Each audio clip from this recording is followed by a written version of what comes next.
Guys, ito yung ano, 5 feet pole ng SM Bataan high voltage power supply. Panel po ano na yung disconnect.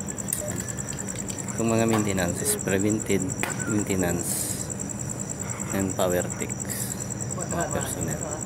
Yung mga personnel nila yan. Dito kami sa labas. Yan yung kasama ko nakaupo. Yan, inaantok na yan guys. Walang matutulugan.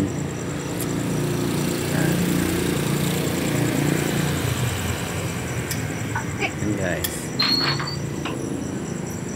Dito kami. May tao sa taas. Naglilinis sila ng mga ng kable. Naglilinis.